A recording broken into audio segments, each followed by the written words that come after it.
مہمان مقرر جو بریلی شریف سے تشریف لائے ہیں، حضرت مولانا کمال مصطفیٰ زرعی صاحب جو فارغ جامعہ الازہر مصر ہیں، حضرت مولانا اولیاء حسینی صاحب، حضرت مولانا تجمل احمد صاحب کامل جامع نظامیہ، حضرت مولانا طیب مومن صاحب، حضرت مولانا ڈاکٹر سید ولی حسینی قادری صاحب، جناب پاشا بھائی صاحب، متعلقہ مجلس اتحاد المسلمین کے رکن اسمبلی جناب کوثر محی الدین صاحب، مجلس اتحاد المسلمین کے معزز صدر و معتمدین، اراکین بلدیہ، معزز حاضرین اکرام، میں زیادہ دیر آپ کے درمیان میں نہیں رہوں گا کیونکہ مجھے اور بھی دوسری مصروفیات ہیں۔ میں صرف چند منٹ میں اپنی بات مکمل کر کے یہاں سے رخصت ہو جاؤں گا، کیونکہ الحمدللہ علماء کرام کے بصیرت افروز خطابات کو آپ کو سننا ہے۔ میں آپ سے صرف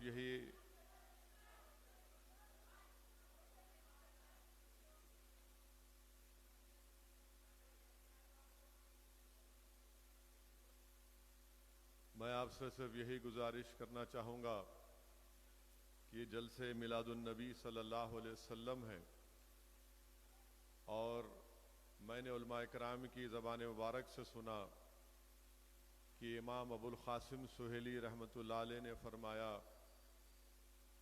کہ شیطان 4 مرتبہ چیخ مار کر رویا۔ پہلی مرتبہ جب اسے ملعون قرار دیا گیا، دوسری مرتبہ جب اسے آسمانوں سے پسیوں کی طرف پھینکا گیا، تیسری مرتبہ جب رسول اللہ محمد مصطفیٰ صلی اللہ علیہ وسلم کی آمد ہوئی، اور چوتھی مرتبہ جب اللہ سبحانہ و تعالیٰ نے سورہ فاتحہ کو نازل فرمایا۔ میرے عزیز دوستوں اور بزرگوں، علماء کرام کی زبانوں سے اور ان کی تحریروں سے میں نے یہ پڑھا کہ حضرت شاہ ولی اللہ رحمۃ اللہ علیہ اپنی کتاب در السمین میں لکھتے ہیں، اپنے والد حضرت شاہ عبد الرحیم رحمۃ اللہ علیہ کے بارے میں لکھتے ہیں کہ حضرت شاہ عبد الرحیم رحمۃ اللہ علیہ ماہ ربیع الاول میں جشن میلاد النبی منعقد کرتے تھے، اور وہ غریبوں میں کھانا کھلاتے تھے۔ ایک مرتبہ ایسا ہوا کہ کے پاس پیسے نہیں تھے، تو شاہ عبد الرحیم رحمۃ اللہ علیہ نے، شاہ ولی اللہ لکھتے ہیں اپنے والد کے بارے میں کہ انہوں نے اس 2 آنے سے بھنے ہوئے چنے خریدے، اور انہوں نے اس کو غریبوں میں تقسیم کیا۔ تو اللہ کے رسول صلی اللہ علیہ وسلم کا رات میں شاہ عبد الرحیم رحمۃ اللہ علیہ کو خواب میں دیدار ہوا، اور شاہ ولی اللہ لکھتے ہیں کہ آپ کے والد نے محمد مصطفیٰ صلی اللہ علیہ وسلم کو خواب میں دیکھا کہ اللہ کے رسول صلی اللہ علیہ وسلم تشریف فرما ہے، اور آپ کے سامنے وہ بھنے ہوئے چنے رکھے ہوئے ہیں جو شاہ عبد الرحیم نے غریبوں کو دیے تھے۔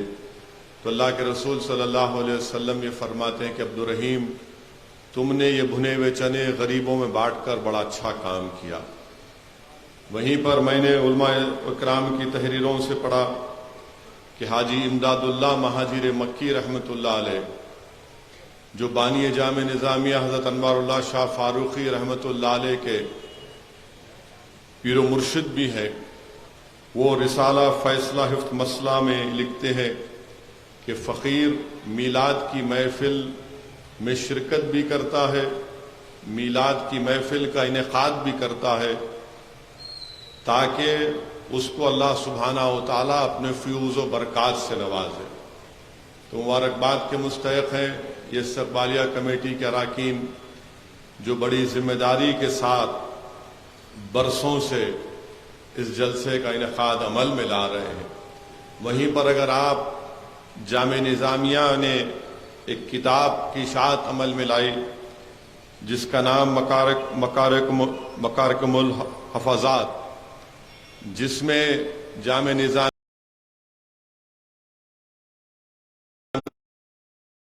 اشاعت عمل میں لائی گئی، جس میں لکھا گیا، علماء جامع نظامیہ بیٹھے ہوئے ہیں، وہ میری اس بات کا تصدیق کریں گے، جس میں یہ لکھا گیا کہ اللہ سبحانہ و تعالیٰ نے ایک عقیق کی خوبصورت قندیل پیدا کی اور اس میں محمد مصطفیٰ صلی اللہ علیہ وسلم کے نور کو بنا کر اس میں رکھا۔ مانے نور میں رسول اللہ صلی اللہ علیہ وسلم کی شکل وہی تھی جو دنیا میں تھی۔ اس کے بعد اللہ سبحانہ و تعالیٰ نے تمام روحوں کو جمع کیا۔ اللہ سبحانہ و تعالیٰ نے اس کتاب مکارکم الحفاظات میں لکھا گیا کہ اللہ نے تمام روحوں کو جمع کیا اور ان سے کہا کہ اس نور پر حمد و ثنا پڑھو، تسبیح کرو۔ وہ تمام روحیں اس قندیل کے اطراف پھرتی تھی، اور اس کتاب میں نے پڑھا کہ جس نے روح کو، اللہ کے رسول صلی اللہ علیہ وسلم کے روح مبارک کو دیکھا، اسی طرح وہ دنیا میں آیا۔ یعنی وہ اس کتاب میں لکھا گیا کہ جس نے رسول اللہ صلی اللہ علیہ وسلم کے نور مبارک کے سر کو دیکھا، اللہ سبحانہ و تعالیٰ نے اس کو بادشاہ بنایا۔ جس نے رسول اللہ صلی اللہ علیہ وسلم کے روح مبارک کے قلب کو دیکھا، قلب مبارک کو دیکھا، وہ عالم دین بنا۔ جس نے رسول اللہ صلی اللہ علیہ وسلم کے نور مبارک میں آنکھوں کو دیکھا، وہ حافظ قرآن بنا۔ جس نے رسول اللہ صلی اللہ علیہ وسلم کے اس نور مبارک کو، اس روح نے پیشانی مبارک کو دیکھا، وہ امیر اور عادل بنا۔ جس نے اس نور مبارک کے کانوں کو دیکھا، وہ صاحب اقبال بنا۔ جس نے نور مبارک کے، رسول اللہ صلی اللہ علیہ وسلم نور مبارک کے بازوؤں کو دیکھا، وہ مجاہد دیکھا۔ مگر جس نے دیکھا اور بے ادبی سے دیکھا، اللہ نے اس کو کافر اور یہود اور نصارہ بنا کر دنیا میں بھیجا۔ تو میرے عزیز دوستوں اور بزرگوں، اس لیے ہم تمام علماء کرام اپنے بات کے ذریعے ہم تمام سے اس بات کی تلقین کرتے ہیں کہ وہ رسول اللہ صلی اللہ علیہ وسلم کی سنت پر عمل کریں، قرآن پر عمل کریں، اور رسول اللہ صلی اللہ علیہ وسلم سے محبت کریں۔ اور محبت ادب سے آتی ہے، صرف محبت زبان سے ادا کرنے سے محبت نہیں ہوتی ہے، محبت ادب سے آتی ہے۔ اس لیے حدیث شریف میں آیا کہ حضرت علی رضی اللہ تعالیٰ عنہ روایت فرماتے ہیں کہ اللہ کے رسول صلی اللہ علیہ وسلم نے ارشاد فرمایا، اپنی اولاد کو 3 چیزیں سکھاؤ: اپنے رسول صلی اللہ علیہ وسلم سے محبت، اہل بیت سے محبت، اور ان کو قرآن کی تعلیم دو، کیونکہ جو قرآن کے حفاظ ہوتے ہیں وہ قیامت کے دن صرف اس کے سائے میں رہیں گے، یعنی اللہ کے سائے میں رہیں گے، جس دن کسی کا سایہ نہیں ہوگا سوائے اللہ سبحانہ و تعالیٰ کے۔ علماء کرام نے اللہ کے رسول صلی اللہ علیہ وسلم کی حدیث مبارک ہم تمام کے سامنے رکھتے ہیں کہ اللہ کے رسول صلی اللہ علیہ وسلم نے فرمایا حدیث شریف میں کہ جو رسول اللہ صلی اللہ علیہ وسلم پر 1 مرتبہ درود السلام پڑھتا ہے، اللہ سبحانہ و تعالیٰ اس پر اپنی 10 رحمتوں کو نازل کرتا ہے، اللہ اس کے 10 درجات کو بلند کرتا ہے، اللہ سبحانہ و تعالیٰ اس کے 10 گناہوں کو معاف فرماتا ہے۔ پھر اس کے بعد علماء کرام نے تحریر فرمایا کہ اللہ سبحانہ و تعالیٰ یہ کہتا ہے کہ جس نے اللہ کی اطاعت کی اس نے رسول کی اطاعت کی۔ پھر آگے اللہ فرماتا ہے قرآن کریم میں، جس کا ترجمہ علماء کرام نے کیا کہ جس نے رسول کی اطاعت کی اس نے اللہ کی اطاعت کی۔ پھر سورہ آل عمران میں اللہ سبحانہ و تعالیٰ فرماتا ہے، علماء کرام نے اس آیت کا ترجمہ اس طرح کیا کہ میرے حبیب آپ فرما دیجئے کہ اگر تم اللہ سے محبت کرتے ہو تو میری پیروی کرو تاکہ اللہ تم سے محبت کرنا شروع کر دے۔ اگر کوئی چاہتا ہے کہ اللہ اس سے محبت کرے، علماء کرام اس قرآن کی آیات کے ترجمے اور تفسیر میں لکھتے ہیں کہ اس مسلمان کو اگر یہ چاہتا ہے کہ اللہ اس سے محبت کرے، وہ رسول اللہ صلی اللہ علیہ وسلم کی اطاعت اور پیروی کرے۔ میرے عزیز دوستوں اور بزرگوں، میں آخر میں صرف آپ سے اتنا ہی کہنا چاہوں گا کہ یقیناً ہمارے وطن عزیز میں بہت سے مسئلے اور مسائل ہیں، بہت سی آزمائشوں سے آپ اور ہم کو گزرنا پڑ رہا ہے، مگر یاد رکھیے جو قوم ڈر جائے گی وہ مٹ جائے گی، جو قوم ہمت اور حوصلہ اور عزم کے ساتھ ان باطل طوفانوں کے آگے کھڑے ہو کر ان ظالموں سے مقابلہ کرے گی، ایک اتحاد اپنے صفوں میں پیدا کرے گی، تو اللہ سبحانہ و تعالیٰ اس قوم کو صبح قیامت تک زندہ رکھے گا۔ جو قوم باطل طاقتوں کے طوفانوں کے آگے اپنے سر کو نہیں جھکائے گی، بلکہ وہ اپنے دلوں کو اور سر کو اللہ کی بارگاہ میں جھکائیں گے، اپنے دلوں کو رسول اللہ صلی اللہ علیہ وسلم کی غلامی میں جھکائیں گے، اللہ سبحانہ و تعالیٰ ان باطلوں کو طاقتوں کو شکست دے گا اور ہم کو کامیاب اور کامران کرے گا۔ میرے عزیز دوستوں اور بزرگوں، آپ اور ہم اس بات سے بخوبی واقف ہیں کہ ہمارے وطن عزیز میں ایسا کوئی دن نہیں جاتا جہاں پر آپ اور ہم اپنی آنکھوں سے وہ ویڈیو نہیں دیکھ لیتے یا وہ اخبار میں تحریر نہیں پڑھ لیتے کہ جس میں یہ لکھا جاتا ہے یا ہماری آنکھیں دیکھتی ہیں کہ کیسے مسلمانوں پر ظالم ظلم کرتے ہیں۔ میرے عزیز دوستوں اور بزرگوں، 10 اکتوبر کے دن اتر پردیش سلطان پور وسولی میں ایک ویڈیو میں نے دیکھا جس میں ایک پولیس کا آفیسر ہے، اس پولیس کے آفیسر صاحب ان کی زبان اس طرح سے ہے، ماشاءاللہ لگتا ہے کہ وہ ایک سکول میں پڑھے ہیں جہاں پر ان کو مسلمانوں سے نفرت اور کتابوں کی جگہ ان کو گالیاں سکھائی گئی ہیں۔ وہ پولیس آفیسر صاحب کیا کہتے ہیں کہ چن چن کے ماروں گا، مٹی میں ملا دوں گا اور ان کے گھر بلڈوزر سے گریں گے، جو بھی نرنے ہوگا یعنی فیصلہ ہوگا آپ کے ہت میں ہوگا، یعنی آپ کے حق میں ہوگا۔ ہم یہ پوچھنا چاہ رہے پولیس آفیسر صاحب سے کہ ایک واقعہ کیا ہے؟ واقعہ یہ ہے کہ جلوس جا رہا تھا 10 اکتوبر کی رات کو، اور مسجد کے سامنے ہمیشہ باجا بجایا جاتا ہے، بلکہ میں نے ایک کتاب میں پڑھا تھا کہ شاید وہ RSS کے بانی تھے یا پھر گلوالکر تھے جو اپنی کتاب میں لکھے کہ انہوں نے شروع کیا تھا، RSS کے بانی نے، کہ مسجد کے سامنے جاؤ اور جلوس نکالو اور ڈھول بجاؤ۔ RSS کے بانی نے لکھا ہک ڈیور نے کہ جب لوگ ڈر رہے تھے اس زمانے میں ڈھول بجانے، تو وہ خود اپنے گلے میں ڈھول ڈال کر بجانا شروع کر دیا مسجد کے سامنے۔ تو اس وقت سے RSS کی کوشش رہی اور اس مسجد کے سامنے یہی ہوا، اور اس کے بعد آپ جانتے ہیں کہ تم یہ مت بجاؤ، تم چیخے مت مارو، نعرے مت مارو، پتھرم بازی ہوئی، اور اس کے بعد مسجد کی بے حرمتی کی گئی۔ وسولی میں ایک محمد ساگر صاحب کے گھر کو لوٹا گیا اور 50 لوگوں پر مقدمہ عائد کیا گیا، اور ماشاءاللہ سے پورے مقدمے سے مسلمانوں پر عائد ہوئے، اور وہاں پر کوئی جاتا نہیں اس مسجد کو دیکھنے کے لیے بھی، کیونکہ سلطان پور اتر پردیش میں۔ بلکہ میں تو چاہوں گا کہ آپ لوگ وہ پولیس آفیسر کی زبان سنیے تاکہ دنیا کو معلوم ہو جائے کہ کس طرح کی زبان وہ پولیس آفیسر استعمال کر رہے ہیں، اور لوگ یہ بھی دیکھ لیں کہ جو لوگ مجلس پر اور اسد الدین اویسی پر الزام لگاتی ہیں کہ اویسی بھڑکاؤ بھاشن دیتا ہے، آپ سنیے وہ معزز پولیس آفیسر کی زبان کو، اور اس کے بعد آپ خود سمجھ جائیں گے۔ بلکہ آپ کو ان کی زبان سنانے سے پہلے یہ بتانا ضروری سمجھتا ہوں کہ ہر پولیس والا یہ حلف لیتا ہے۔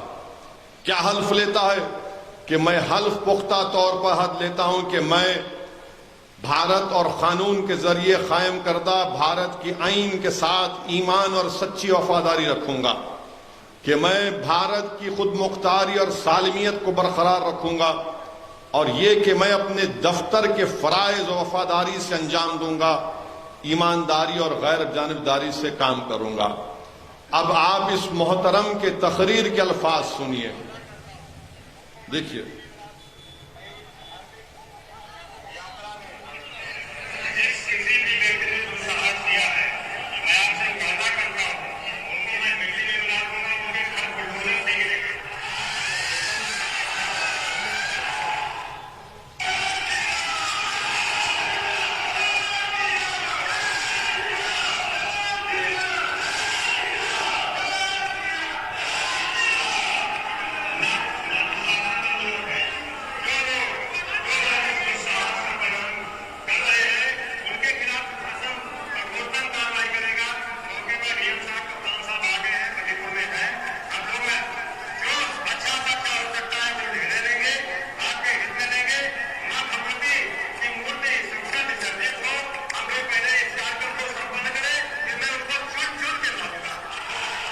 چن چن کے ماروں گا، مانے ہم کیا کوئی گاجر مولی ہیں؟ نہیں، یہ ہو رہا ہے، یہ ہو رہا ہے۔ اس پر بھارت کے پردھان منتری کچھ نہیں بولیں گے، اتر پردیش کے مکھیہ منتری کچھ نہیں بولیں گے، چن چن کر ماروں گا۔ یعنی جو لوگ مسجد میں جا کر بے حرمتی کیے، چن چن کے ماروں گا، مٹی میں ملا دوں گا، ان کے گھر بلڈوزر سے گریں گے، جو بھی نرنے ہوگا آپ کے حق میں ہوگا۔ یہ پولیس کا کام ہے کیا؟ کہ جو مسجد میں گھس کر تباہ کیے، جو محمد ساگر صاحب کے گھر کو لوٹے، ان کو کیا کریں گے آپ؟ جنہیں ساگر صاحب کے گھر کو لوٹا، جنہوں نے مسجد کو، اصولی کی مسجد کو جلایا، ان کو کیا پھول کا ہار پہنائیں گے؟ یہ ہمارے وطن عزیز میں ہو رہا ہے۔ اور پھر 12 تاریخ کو گروگرام میں، بھورا کلا گاؤں میں 2013 میں ایک مسجد بنائی گئی۔ بارش ہوئی تو چھت بنا رہے تھے، دن میں 200 لوگ آ کر گڑبڑ کیے، پھر رات میں 4 لوگ عشاء کی نماز پڑھ رہے تو اندر گھس کے ان 4 لوگوں کو مارا اور پیٹا۔ اب بتائیے آپ، یہ دلی سے 40 منٹ کے فاصلے پر یہ بھورا کلا گاؤں ہے۔ لوگ مجھے بدنام کرتے ہیں کہ ویسی اپنی تقاریر، میرے بھائی میں تو یہ آپ کر رہے ہیں۔ آپ کی حکومت ہے ہریانہ میں، اتر پردیش میں آپ کی بی جے پی کی سرکار ہے، اور اس طرح سے وہاں پر برتاؤ کیا جا رہا ہے۔ اور پھر کہتے ہیں کہ نہیں، سب کا ساتھ، سب کا وکاس، سب کا وشواس، سب کا، یعنی کہاں سب کا ساتھ، کہاں سب کا وشواس، کہاں سب کا وکاس۔ ایک پولیس کا عہدیدار وردی میں کھڑے ہو کر کہہ رہا ہے کہ چن چن کے ماروں گا، مٹی میں ملا دوں گا۔ جو مسجد گروگرام میں بنائی گئی، اس میں گھس کر 200 لوگ گھس کر مسجد کی بے حرمتی کرتے ہیں۔ میرے عزیز دوستوں اور بزرگوں، یہ واقعات ہمارے ملک میں روز رونما ہو رہے ہیں، اور میڈیا بہت کم دکھاتا ہے۔ اور جب میڈیا دکھاتا ہے تو کہتا ہے کہ نہیں، وہ مسلمان گڑبڑ کیے تھے، مسلمان ایسا کیے تھے۔ اصولی میں سلطان پور میں اب تک کوئی نہیں گیا۔ میں اس لیے کہہ رہا ہوں اس جلسے میں کہ تاکہ کم سے کم سلطان پور اصولی کے اس رہنے والوں کو معلوم ہو جائے کہ دنیا گنگی اور بہری نہیں ہے۔ ابھی ایک دیوانہ باقی ہے جو تمہارے ظلم کی داستان کو عوام میں اور دنیا کے سامنے رکھتا آیا اور رکھتا رہے گا، اور ہم غلط کو غلط کہیں گے۔ پولیس کا آفیسر کا کام یہ نہیں ہے کہ وہ کسی بھی ایک سمودائے کی، ایک مذہب کی طرفداری کرے، وہ انصاف کا کام کرے۔ مسلمان غلطی کرتا، مسلمان پر کیس بک کرو، کوئی غیر مسلم کرتا اس پر کیس بک کرو، مگر ایک طرفداری کرنا یہ کون سی لا اینڈ آرڈر کی پالیسی ہے؟ کیا یہ مسلمانوں میں عدم تحفظ نہیں پیدا کرتا ہے؟ کیا یہ مسلمانوں میں اس بات کا پیغام نہیں دیتا کہ تمہاری جان کی، تمہاری مسجد کی کوئی قیمت نہیں ہے؟ میرے عزیز دوستوں اور بزرگوں، اسی لیے ہم کو اور آپ کو اپنی صفوں میں اور اتحاد کو مضبوط کرنا ہے، ظلم کے خلاف آواز اٹھانا ہے، ڈرنے اور گھبرانے کی ضرورت نہیں ہے. اس ملک کی سیاست کی بلکہ ایک حقیقت یہ ہے کہ جتنے بھی نام نہاد سیکولر پارٹیاں ہیں وہ اپنی پارٹی کے مسلمان کو ساتھ کھڑا کر کے فوٹو لینے سے کتراتی ہیں. میں چیلنج کے ساتھ کہہ رہا ہوں، آپ پچھلے 2 سال میں جتنے نام نہاد سیکولر پارٹیاں ان کے سیاسی لیڈر کی یا ان کے بڑے جو صدر ہیں ان کی فوٹو کے ساتھ دیکھو کہ کتنے مسلمان کھڑے ہوئے. کہاں فوٹو ملے گی آپ کو؟ گھر میں بیٹھے ہوئے ہیں وہ فوٹو ملے گی. کہاں فوٹو ملے گی؟ رمضان تھا تو افطار کی دعوت میں آ گئے. کہاں فوٹو ملے گی؟ بیچارہ انہیں شیر خورما منا رہا، اس پہ بھی آپ، اس کے دودھ پر بھی آپ کا حق. مگر کوئی سیاسی جلسہ ہوگا تو مسلمان نظر نہیں آئے گا آپ کو. یہ سیکولر پارٹی کے لوگ بھی اب ڈر رہے ہیں کہ مسلمان کو کھڑا کریں گے تو ہم کو ووٹ نہیں ملے گا. تو کیا کریں گے آپ؟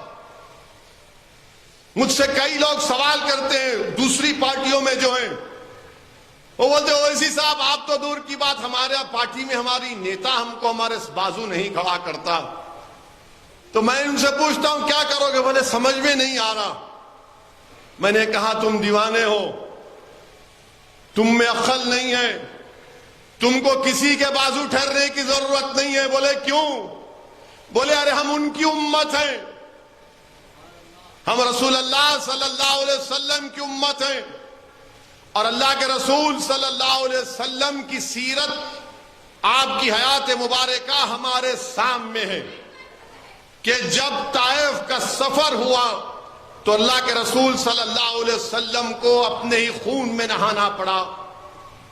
مدینہ مکہ ہے، کعبے کا صحن ہے، رسول اللہ صلی اللہ علیہ وسلم کے جسم مبارک پر اونٹ کی اجڑی ڈالی گئی.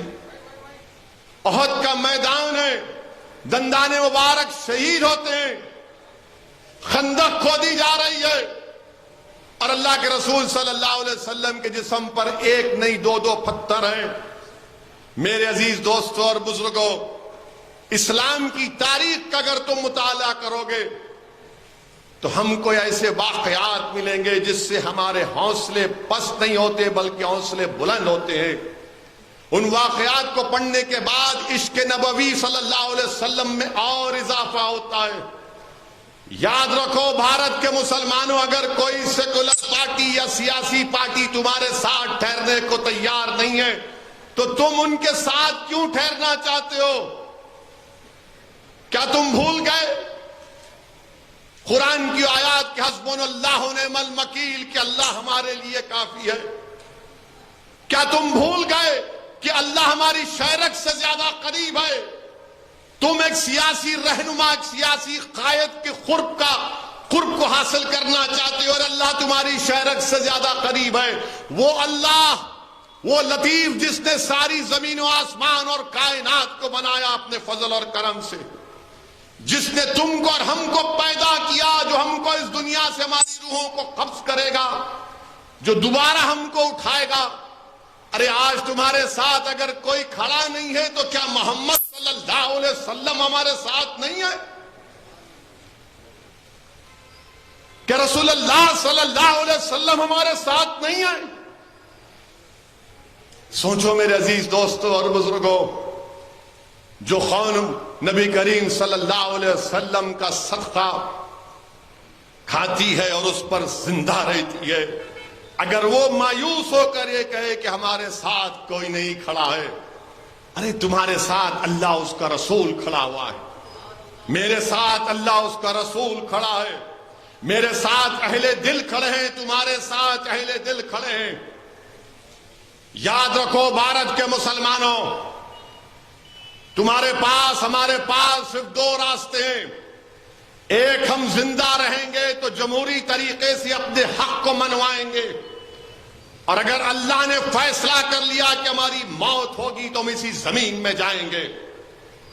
اب ہجرت کے مقدس نام پر ہم فرار کی زندگی نہیں گزاریں گے، بھارت کو کبھی نہیں چھوڑیں گے، بھارت میں ہی رہیں گے.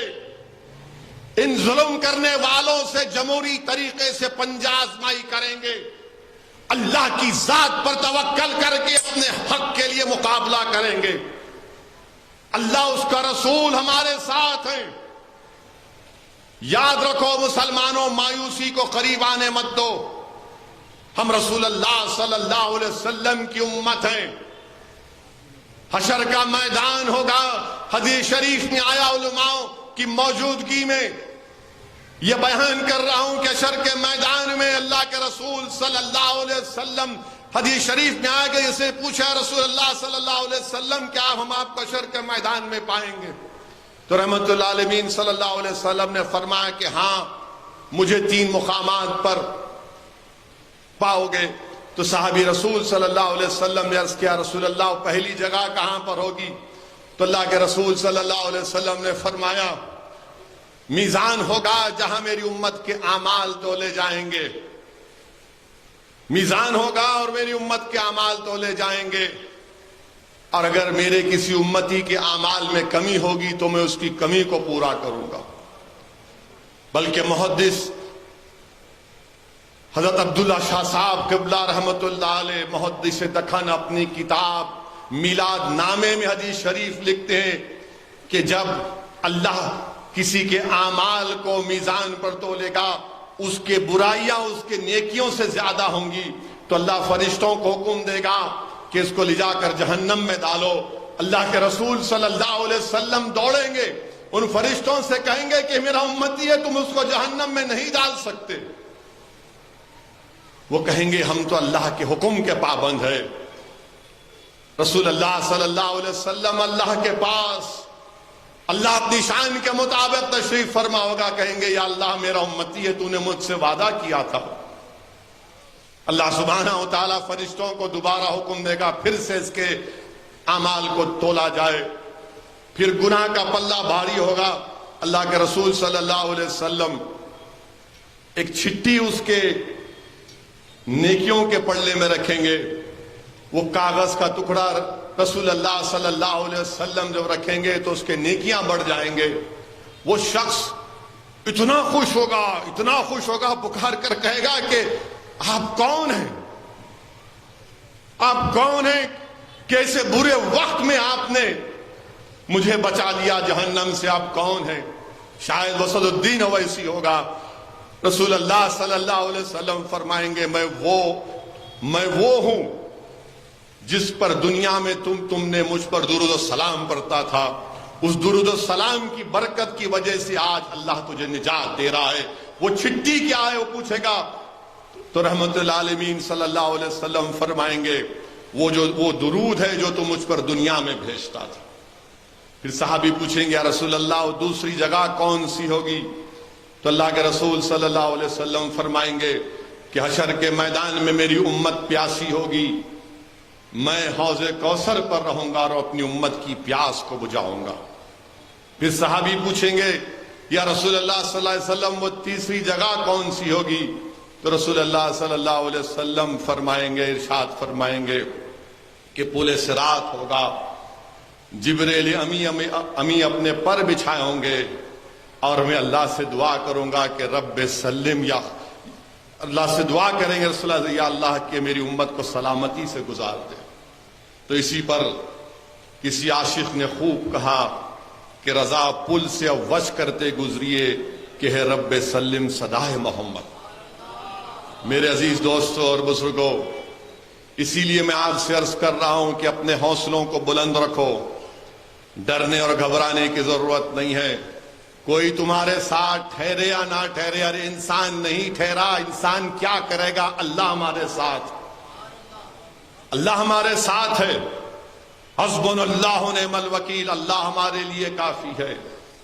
انسان ٹھہر کر بھی کیا کر سکتا ہے؟ اگر میرے مقدر میں لکھا جا چکا ہے تو اللہ پر کامل یقین رکھنا، اللہ اس کا رسول صلی اللہ علیہ وسلم ہمارے ساتھ۔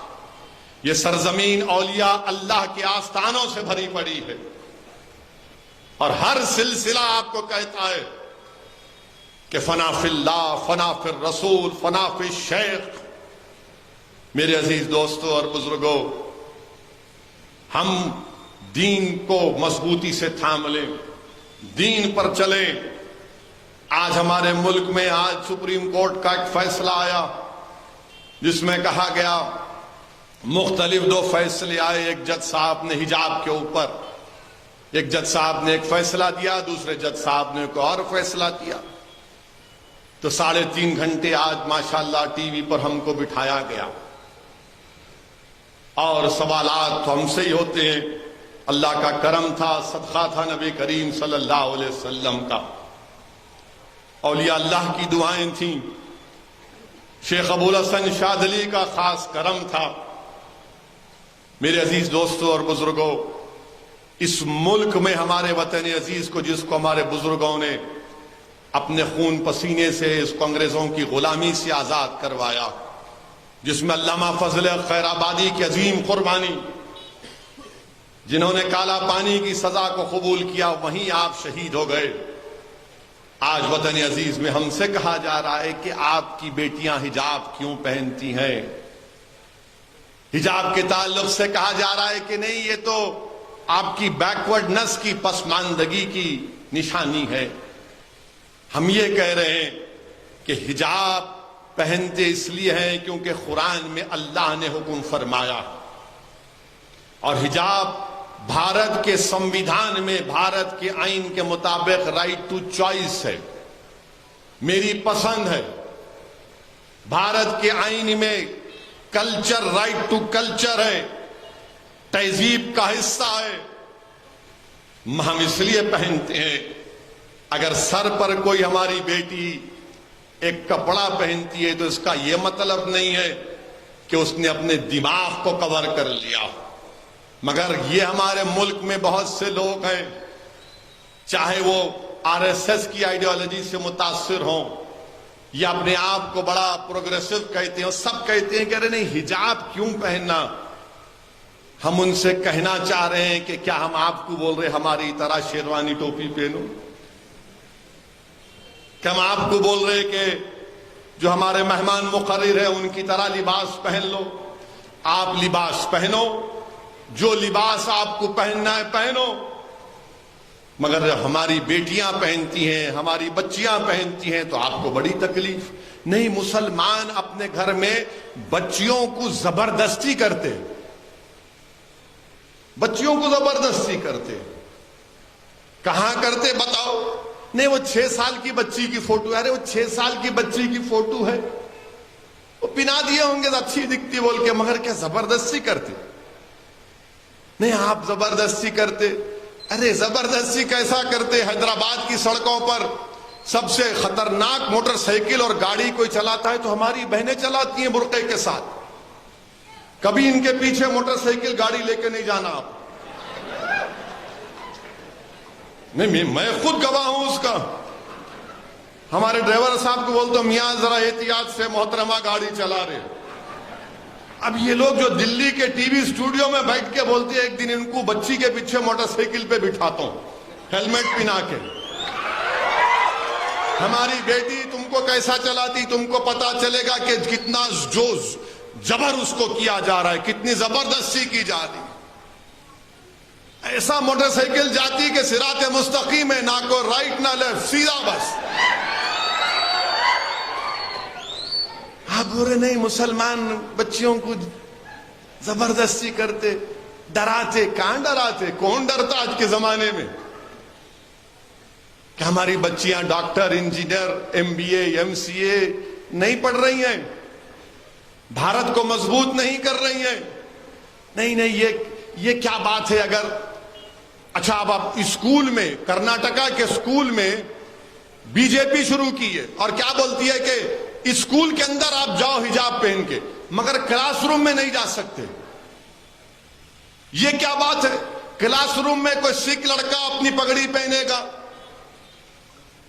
کلاس روم میں عیسائی بچی وہ کراس پہنے گی، ہماری ہندو بھائی کی بیٹی یا ان کی بہن وبھوتی لگائے گی، مگر یہ اب یہ 4 اسکول کو گئے، ایک عیسائی، ایک سکھ، ایک ہماری ہندو بیٹی، ایک مسلمان کی بیٹی، 3 کلاس روم میں چلے گئے، 3 کلاس روم میں چلے گئے، چوتھی کے اوپر نہیں حجاب اتارو۔ اب ان 3 پر کیا سوچتے ہوں گے مسلمانوں کے بارے میں؟ یہ 14-15 سال کے بچیاں ہیں، یہ بچے ہیں، یہ ملک کا مستقبل ہے، بھارت کا مستقبل ہے۔ وہ تینوں سمجھیں گے کہ نہیں یہ ہم سے کمتر ہے، اس لیے اس سے کہا جا رہا ہے حجاب اتارو، اس لیے اس سے کہا جا رہا ہے حجاب اتارو۔ میرے عزیز دوستوں اور بزرگوں، یہ ظلم نہیں ہے تو کیا ہے بتائیے آپ؟ بھارت کا آئین میں ہم کو اختیار ہے، کیا بھارت کے فنڈامنٹل رائٹ اسکول کی گیٹ کے اوپر ختم ہو جاتے؟ نہیں ختم ہوتے۔ میرا فنڈامنٹل رائٹ، بنیادی حق باقی رہتا ہے۔ میں پہلے بھی کہا، آج بھی کہہ رہا ہوں، بہت سے لوگوں کو تکلیف ہوئی، پیٹ میں درد ہوا، دل میں تکلیف ہوئی، راتوں میں نیند نہیں آئی جب میں نے کہا تھا کہ انشاءاللہ تعالی میری زندگی میں نہیں تو میری زندگی کے بعد ایک دن اس ملک کی وزیر اعظم ایک حجاب پہننے والی مسلمان لڑکی بنے گی، اور انشاءاللہ بنے گی، آپ دیکھنا۔ ان کو بڑی تکلیف ہوئی ہے، ایسا بولتے، ملا کیوں نہیں بولنا، میرا خواب ہے، برائی کیا ہے اس میں؟ مگر آپ کہہ رہے نہیں حجاب کیوں پہنتے؟ حجاب نہیں پہننا نا، پھر کیا پہننا؟ بکنی پہننا، وہ بھی پہنو آپ، میرے کو اختیار، آپ کو اختیار ہے، آپ کا کام ہے، میں میرا کام کرتا ہوں۔ آخر کیوں چاہتے ہیں آپ کہ میری بیٹی حجاب نکال دیں؟ آخر کیوں چاہتے ہیں آپ کہ میں داڑھی نہ رکھوں؟ آخر کیوں چاہتے ہیں آپ کہ میرے پر اسلام اور مسلمانوں کی تہذیب باقی نہ رہے؟ اور آپ کو معلوم کہ باکسنگ فیڈریشن یہ قانون بنا دیا کہ اگر کوئی باکسنگ کرتی ہے عورت، وہ حجاب پہن کے باکسنگ کا میچ لڑ سکتی ہے، باکسنگ کا۔ باسکٹ بال کھیلتی ہے تو حجاب پہن کے باسکٹ بال کھیل سکتی ہے۔ یہ انہوں نہیں کہ کیوں پہنتے ہیں؟ ارے میری بیٹی پہنتی ہے، اس کا اختیار ہے، آپ کو کیوں تکلیف؟ آپ جو چاہے پہنو نا، میں جو چاہے پہنتا ہوں۔ نہیں، آپ پہنیں گے تو دوسروں پہ اثر، کچھ بھی اثر نہیں ہوتا۔ اگر ایک مسلمان ایک ہندو بچی کی تہذیب کو دیکھے گا، سمجھے گا، ایک ہندو بیٹی مسلمان کی تہذیب اور مذہب کو سمجھے گی، ایک عیسائی ایک مسلمان کی تہذیب کو سمجھے گا، مسلمان عیسائیوں کی تہذیب کو سمجھے گا، ایک سکھ ہندو عیسائی اور مسلمان کی تہذیب کو سمجھے گا، یہ ملک طاقتور ہوگا۔ سب بولتے ہیں مل کے رہو، کیسا مل کے رہیں گے جب ایک دوسرے کو نہیں پہچانیں گے؟ جب معلومات ہوں گی ایک دوسرے کے بارے میں تو سمجھوتا ہوگا اور بھارت طاقتور ہوگا۔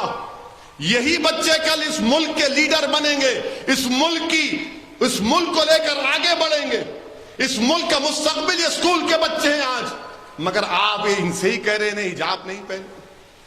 آج ایک سپریم کورٹ کے جج صاحب نے کہا، انہوں نے کہا کہ مسلم لڑکیوں کو رائٹ ٹو چوائس ہے۔ انہوں نے کہا کہ مسلم لڑکی جب گھر میں حجاب پہنتی ہے، گھر کے باہر حجاب پہنتی ہے، تو اسکول میں کیوں نہیں پہنے گی؟ یہ اس کی ڈگنیٹی کا مسئلہ ہے، یہ اس کی پریویسی کا مسئلہ ہے۔ جسٹس دھولیا صاحب نے کہا، جسٹس دھولیا صاحب نے کہا کہ یہ مسلمان بچیوں کے تعلق سے کہا کہ کچھ نہیں ہے سوائے چوائس کے، یعنی آپ کی پسند ہے۔ آرٹیکل 14 اور 19 کا حوالہ دیا، مگر جو ٹی وی پر لوگ بیٹھتے ہیں ان کو نہ آرٹیکل 14 کی فکر، نہ 19 کی فکر، نہ چوائس کی فکر، نہ کلچر کی فکر، نہ رائٹ ٹو پرائیویسی کی فکر۔ آپ نہیں پہننا۔ تم یاد رکھو، ہم جب تک اللہ ہم کو زندہ رکھے گا ہم اپنے مذہب پر چلیں گے، کیونکہ بھارت کا سمویدھان ہم کو اس بات کی اجازت دیتا ہے۔ ہم تمہارے بولنے پر اپنے بچوں کی حجاب نہیں نکالیں گے، ہم تمہارے بولنے پر داڑیاں نہیں کٹائیں گے، ہم تمہارے ظلم کے آگے اپنی تمام تہذیب کو قربان نہیں کریں گے۔ میں B J P R S S کے لوگوں سے کہنا چاہ رہا ہوں کہ رشیا تھا، سوویت یونین تھا، ازبکستان، تاجکستان، قزاقستان، یہ تمام اس وقت کے سوویت یونین میں تھے۔ میں نے مولانا خالد سیف اللہ رحمانی کے سفر نامے میں پڑھا، جب وہ ازبکستان گئے تو انہوں نے لکھا کہ آج سے 20-25 سال پہلے اگر کوئی بھارت سے ازبکستان جاتا تو کہتے تھے کہ ہم کو تم بھارت سے کچھ مت لاؤ، ایک قرآن کی کاپی لا کے دو، ایک قرآن کی کاپی لا کے دو، کیونکہ وہاں پر سوویت یونین میں تمام چیزوں پر پابندی لگ گئی تھی۔ آج کمیونزم ختم سوویت یونین میں، وہی بخارا، امام بخاری کی سرزمین، وہ شاہ نقشبند کی سرزمین، آج وہاں پر مدرسے آباد ہیں، وہاں مدرسے آباد ہیں۔ تو آپ کے فیصلوں سے کوئی فرق نہیں پڑے گا۔ ہماری بیٹیاں اپنی مرضی سے حجاب پہنتی تھی، پہنتی رہیں گی انشاءاللہ، کیونکہ بھارت کا آئین، بھارت کا سنویدھان اجازت دیتا ہے۔ قرآن کریم میں اللہ سورہ احزاب میں، سورہ نور میں فرما دیا ہے، ہم تمہارے بولنے پہ اپنا دین کا سمجھوتا نہیں کریں گے، یاد رکھو، تم کو جو پہننا ہے پہنو، ہم کو جو پہننا ہے ہم پہنیں گے۔ اور پھر کیا بولتے، نہیں ایران میں تو بچیاں بالا کاٹ رہے ہیں۔ ابے ایران سے میرے کو کیا کرنا ہے؟ ہم کو ایران سے اتنا ہی مطلب ہے کہ حیدرآباد میں خالی ایرانی چائے ہم پیتے، ایران سے کیا مطلب ہم کو؟ نہیں ایران میں بالا کاٹ رہے، آپ بھی کاٹ لو، میرے کو کیا کرنا ہے؟ تو ٹی وی پر ایک انگریزی ٹی وی چینل پہ ایک محترمہ اپنا بال کاٹ لیے، میڈیا والے پوچھے ان پر کیا تبصرہ کریں گے؟ میں نے کہا ایران کی بچیوں سے محبت بھارت کی بچی سے محبت نہیں ہے۔ بھارت کی بچی سے پہلی محبت ہونی چاہیے، وہ بھارت کی شہری ہے۔ ایران کی بچی سے بڑی محبت، ماں سے بڑھ کے چاہیے پاپا کٹنی کا لائی۔ اما ایران، ارے میرے کو کیا کرنا ہے ایران سے؟ نہیں ایران، میرے ایران میں ہو رہا، بھارت میں کیا ہو رہا وہ بتاؤ۔ آپ موڈی سے پوچھو ایران میں کیا ہو رہا، بولو، وہ بھارت سرکار کا کام ہے۔ ایران میں جو محبت، وہ فلسطین میں جو گھرا توڑے جا رہے، وہ فلسطین میں معصوم 10 سال کے بچوں کو گولیاں ماری جا رہی، بیت المقدس کے تقدس کو پامال کیا جا رہا کہ تمہاری زبانیں بند کیوں ہو جاتی ہیں جب بیت المقدس اور مسجد اقصی کا نام آتا ہے؟ اگر ایران کی مہیلاؤں سے محبت ہے تو فلسطین کے بچوں سے کیوں محبت نہیں؟ ایران کے مہیلاؤں سے محبت ہے تو بھارت کی بیٹیوں سے کیوں محبت نہیں ہے تم کو؟ یہ کون سی راشٹرواد ہے، یہ کون سی ملک سے محبت ہے کہ ایران کی بچیوں سے محبت اور بھارت کی بیٹیوں سے نفرت؟ یہ تمہاری محبت ہے؟ ارے اگر ان کو اختیار ہے نقاب حجاب نہیں پہننے کا، چادر نہیں پہننے کا، تو یہاں بھی بچیوں کو اختیار ہے حجاب پہننے کا۔ چوائس اگر وہاں نہیں ہے تو یہاں تو ہے۔ میرے عزیز دوستوں اور بزرگوں، میں آخر میں اپنے نوجوانوں سے بھی اپیل کروں گا کہ نشے کو چھوڑو، نشے کو چھوڑو، یہ شراب اور ڈرگس کو چھوڑو۔ اللہ کے رسول صلی اللہ علیہ وسلم کے عشق کے نشے میں ایک مرتبہ ڈوب جاؤ۔ میں پھر سے کہہ رہا ہوں کہ تم نے شراب اور نشہ کر کے تم دنیا پر بوجھ بن گئے، تم رسول اللہ صلی اللہ علیہ وسلم کے عشق کے نشے میں ڈوبو گے تو اللہ تم کو دنیا کا امام بنائے گا۔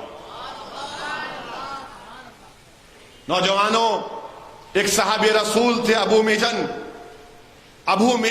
نام تھا ان کا، شراب پیتے تھے، اور شراب پیتے تھے تو ان کو سزا ملتی تھی شریعت کے اعتبار سے۔ تو ایک مرتبہ حضرت عمر رضی اللہ تعالی عنہ کے خلاف دور خلافت میں سعد بن ابی وقاص کی قیادت میں قادسیہ کی جنگ میں وہ شریک ہوئے۔ سعد بن ابی وقاص نے دیکھا یہ صحابی ابو محجن رضی اللہ تعالیٰ عنہ شراب پیے ہیں، تو بولے اب بس بہت ہو گیا، ان کو لے گئے اور ایک خیمے میں ان کو رسیوں سے باندھ دی، بولے اب تم قادسیہ کے اس جہاد میں شرکت نہیں کرو گے۔ وہ بہت روئے، چیخے مار مار کر روئے کہ سعد بن ابی وقاص مجھے اس نعمت سے محروم مت کرو۔ بولے نہیں، تم اپنی عادت سے باز نہیں آؤ گے، تم جہاد سے محروم ہو جاؤ گے۔ اتنا روئے، اتنا پکارے کہ سعد بن ابی وقاص رضی اللہ تعالیٰ عنہ کی زوجہ جن کا نام حضرت سلمہ ہے، ان کی چیخوں کی آواز، رونے کی آواز سن کر دیکھی کیا ہے کہ ابو محجن رضی اللہ تعالیٰ عنہ رسیوں سے جکڑ دیے گئے. بولے کیا ہے؟ بولے کہ میں اس بری عادت میں مبتلا تھا، سعد بن ابی وقاص نے مجھے رسیوں سے باندھ دیا اور مجھے محروم کر دیا ایرانیوں سے مقابلہ کرنے سے. بولے کہ اللہ کے لیے تم کو اللہ کا واسطہ مجھے ایک مرتبہ کھول دو، میں تم سے وعدہ کر رہا ہوں کہ اللہ کی راہ میں جا کر جہاد کروں گا، ایرانیوں سے مقابلہ کروں گا اور واپس آ جاؤں گا. بہت منتیں کی. حضرت سلمہ نیک عورت تھی، وہ ان کے اس جذبے سے بڑی متاثر ہوئی، ان کو رسیوں سے کھولا. تو سعد بن ابی وقاص دیکھتے ہیں کہ ایک شخص کے چہرے پر کپڑا بندھا ہوا ہے، وہ ایرانیوں کی صفوں میں گھستا ہے اور ان کو نیست و نابود کرتے جاتا ہے. چہرہ نہیں دکھتا. وہ پریشان ہوتے کون ہے یہ جو بے انتہا اکیلے گھس رہا ہے. خیر جنگ اللہ سبحانہ و تعالیٰ نے کامیابی دی نبی کریم صلی اللہ علیہ وسلم کے صدقے میں. پھر وہ دوبارہ حضرت ابو مجن جا کر ان کو پھر جو وعدہ کیے تھے رسیوں سے باندھ دیا جاتا. وہ سعد بن ابی وقاص جا کر اپنی زوجہ حضرت سلمہ سے پوچھے میں ایک آدمی تھا، چہرے اس کا چہرہ دکھ نہیں رہا تھا، کون تھا وہ؟ بولتے کہ آپ جانتے ہیں کون ہے وہ؟ ابو مجن تھا. بولے جس کو میں نے باندھ کر گیا، کس نے چھوڑا اس کو؟ وہ کہتی ہے کہ میں نے چھوڑا. وہ روتے ہیں اور جا کر لپیٹتے ہیں اور ان سے کہتے ہیں کہ ابو مجن میں نے تجھے غلطی کی سزا دی. کہ وہ کہتے ہیں کہ نہیں سعد بن ابی وقاص مجھے معاف کر دو آپ. دونوں لپٹ کر خوب روتے ہیں کہ میں اپنی غلطی کو مان لیا اور آج سے کبھی نشے کو ہاتھ نہیں لگاؤں گا. نوجوانوں یاد رکھو تم قوم کا، اس ملک کا مستقبل ہو. تم اگر نشے میں اپنی زندگی کے وقت کو برباد کر رہے ہو کہ تم ملک اور قوم کے وقت کو برباد کر رہے ہو. سبق سیکھو ابو مجن رضی اللہ تعالی عنہ سے، سبق سیکھو اس سے. وہ رو رو کر توبہ کیے اور سعد بن ابی وقاص بھی رو رو کر ان سے کہے کہ میں تم کو سزا نہیں دوں گا. نوجوانوں تم رسول اللہ صلی اللہ علیہ وسلم کی محبت کے عشق کے نشے کی عادت ڈالو، وہ تم کو دین اور دنیا میں کامیاب کرے گا. ورنہ اگر تم یہی چرس، گانجا، یہ ٹیبلٹ کھا کر، گٹکے میں گانجا ملا کر تم اپنی زندگی کو برباد کرو گے تو یاد رکھو آج تمہاری بیٹیوں سے کہا جا رہا حجاب مت پہنو. تمہاری مسجدوں میں گھس کر عشاء کی نماز میں گروگرام میں خلل اندازی کی جا رہی. تم کو روڈ پر لا کر گجرات میں لٹوں سے مارا جا رہا ہے. دنیا کو بٹھا کر تمہارے تماشا دکھا کر مارا جا رہا ہے. نوجوانوں تم بھارت کی اور مسلمانوں کے مستقبل ہو. تم رسول اللہ صلی اللہ علیہ وسلم کے غلامی کے طوق کو اپنے گلوں میں ڈالو. تم مکمل اسلام میں داخل ہو جاؤ. تم اللہ اور رسول سے محبت کرو. دنیا میں کسی چیز کی ضرورت نہیں ہے. خوب درود و سلام پڑھو. اللہ کے رسول صلی اللہ علیہ وسلم پر اپنے حوصلوں کو بلند رکھیے. ہمت سے کام کریے. ڈرنے اور گھبرانے کی ضرورت نہیں ہے. یہ دیش ہمارا تھا اور ہے اور رہے گا. ہم انشاءاللہ تعالی اس اللہ کی ذات پر پورا توکل کر کے اپنے پورے سنویدھان میں جو حقوق دیے گے اس حقوق کو حاصل کریں گے. اور یاد رکھو اگر کوئی تمہارا ساتھ نہیں دیتا تو اللہ ہے ہمارے لیے. اللہ پر یقین رکھو. اللہ پر کامل یقین رکھو. کوئی کہے گا کہ کون تمہارے ساتھ ہے، تم اکیلے ہو. یقیناً مجھے بھی احساس ہوتا ہے کہ بعض وقت کون ہے اس امت مظلومہ کے لیے. تو دل میں اچانک آواز آتی ہے کہ دیوانے کہ اللہ اس کا رسول تیرے لیے کافی نہیں ہے. تو میرے عزیز دوستو یہی چند گزارشات مجھے آپ تک کہنا تھا. میں معذرت چاہتا ہوں کہ علماء کرام کی موجودگی میں نے اپنی بات کو رکھا. وآخر الدعوانا الحمدللہ رب العالمین.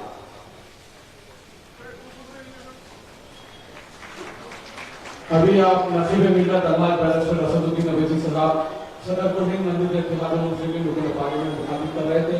آج آج کے جو مہمان مقرر ہے شہین شاہ خداوت حضرت علامہ مولانا کمال مصطفیٰ اظہری صاحب قبلہ الجامع عادیہ ریسرچ اسٹیشن بریلی شریف جو مرکزی سیرت کمیٹی کی خصوصی دعوت پر نئی نسل انسانی کو اسلامی تعلیمات سے واقف کرانے کے لیے تشریف لائے ہیں. میں ان سے گزارش کرتا ہوں کہ وہ ہم سب کو مخاطب فرمائیں. حضرت کی گلبشری محترم کوثر محی الدین صاحب موجود رکن اسمبلی کارمان و سرپرست اعلیٰ مرکزی سیرت کمیٹی کی گلبشری کریں. آپ تمام تشریف رکھیں.